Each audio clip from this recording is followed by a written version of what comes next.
بسم الله الرحمن الرحيم. رب يسر ولا تعسر علينا هذا الكتاب وتمم بالخير يا فتاح يا فتاح يا فتاح وبك نستعين. سبحانك لا علم لنا إلا ما علمتنا إنك أنت العليم الحكيم. رب اشرح لي صدري ويسر لي أمري واحلل عقدة من لساني يفقه قولي. اللهم صل على روح محمد في الأرواح.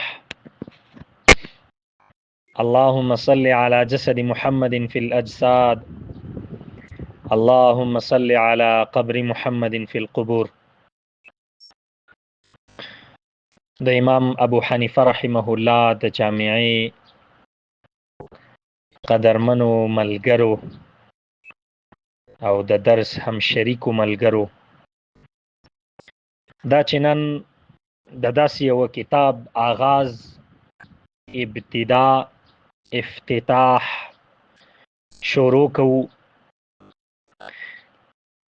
چې دغه کتاب ډیر لوی مقام لري، ډیر لوی شرافت لري. د همدې وجنه په مروجه او معاصرو نصابونو کې د درس نظامی په نصاب کې شامل ده. د هغه کتاب نوم ده نوحمیر. عزتمندو طالبانو، مختصر تعارف د نوحمیر د مصنف کو. نوم یې علي بن محمد بن علي ده، کنیه ابو الحسن دی، لقب یې میر سید شریف دی. دی د خپل زمانه ډیر ذهین انسان تیر شوی. په شعبان المبارک 240 هجری کې دی د جرجان په ښار کې پیدا شوی ده. د وفات د 15 کالو په عمر کې د ربیع الاول پر شپږمه د چهارشنبې په ورځ په 1814 هجری کې وفات شوی ده. دای مختصر تعارف. اوس راځو کتاب ته. نوحمیر کې د شپږو شیانو ذکر کیږي. نوحمیر کې ټول نوحمیر په شپږو شیانو باندې راڅرخي. اول نمبر خطبه، دویم نمبر دیباجا، دریم نمبر مقدمه، څلورم نمبر مقصود، پنځم نمبر خاتمه او شپږم نمبر مستثنا. اول نمبر منګوي خطبه. طالبانو خطبه کې درې شیان ذکر کیږي. خطبه کې څو شیان ذکر کیږي؟ درې شیان. اول نمبر بسم الله په خطبه کې ذکر کیږي. دویم نمبر حمد، دریم نمبر صلات. دا خو په خطبه کې درې شیان شو: بسم الله، حمد او صلات. دویم نمبر هغه دیباجه ده. په دیباجه کې هم درې شیان ذکر کیږي: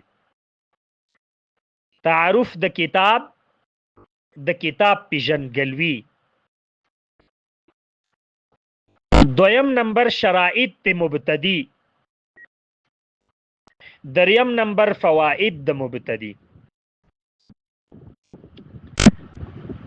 او دریم نمبر مقدمه ده. په مقدمه کې مصنف رحمه الله هغه د هغه اشیاء ذکر کوي. متوجه شي طالبانو، په مقدمه کې مصنف رحمه الله هغه اشیاء ذکر کړي چې مخکې مبتدی ته فایده ورکړي، لکه علامات د اسم، علامات د فعل او علامات د حرف. سلورم نمبر مقصودو. په مقصود کې مصنف رحمه الله طالب درې شیان ذکر کړي. طالبہ په مقصود کې مصنف رحمه الله درې شیان ذکر کړي. عوامل د هغوی عمل او معمولات. پوښوي ور باندې طالبہ.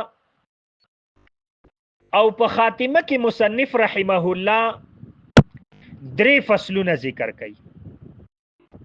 اول فصل په بیان د توابعو کې ذکر کړي.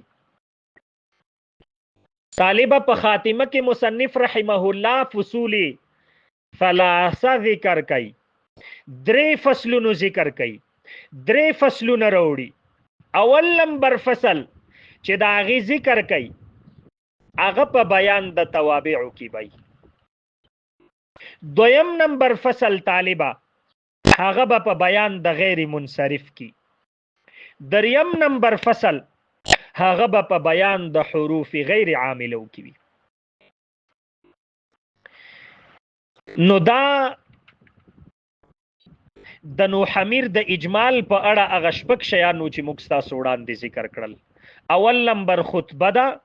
خطبه کې درې شیان ذکر کړي: بسم الله، حمد او صلات. دویم نمبر دیباجه ده.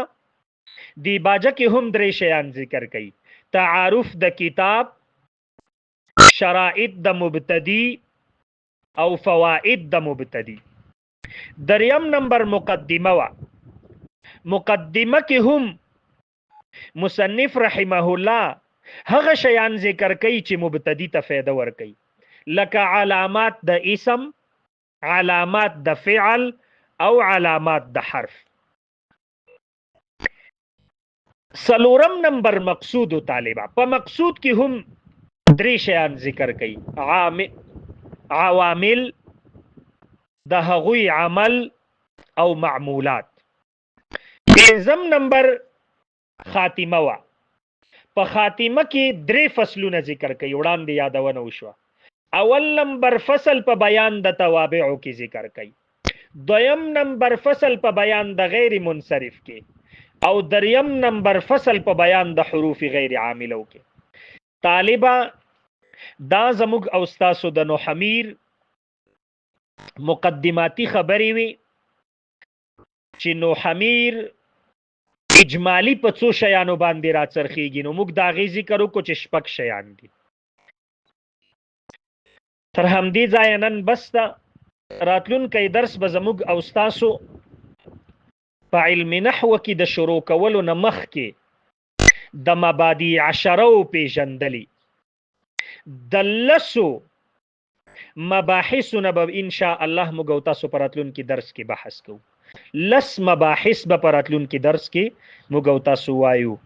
وصلى الله تعالى على خير خلقه محمد وعلى آله وأصحابه